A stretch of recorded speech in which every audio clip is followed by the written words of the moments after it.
Finally મિત્રો આપણે આવીએ છીએ ધોલેરા ફરવા માટે. ફરવા તો નહીં પણ બેકડાઉન આવી ગયા છીએ ડમ્ફર હમું કરવામાં માટે. જોઈ લો, તમે તો કોઈ દી આવું જોયું નહીં હોય. જોઈ લો એમાં ત્યાં પછી જોવો તો કેવું છે. આ ડમ્ફર આપણે હમું કરવાનું છે. ડમ્ફર તો ખૂતાઈ ગયું છે એટલે ડમ્ફર તો કરવું પડશે ખાલી.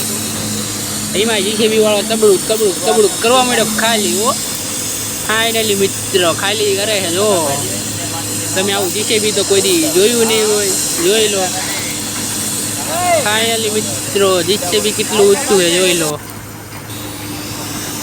આપણે આવી ગયા છીએ પ્લાન્ટે ડમ્ફર હમું કરવા માટે. જોઈ લો આ ડમ્ફર આપણે હમું કરવાનું છે, ગેરનું કામ કરવાનું છે. ફાઇનલી મિત્રો આવું બધું તો તમે કોઈ દી જોયું નહીં હોય. જોઈ લેજો.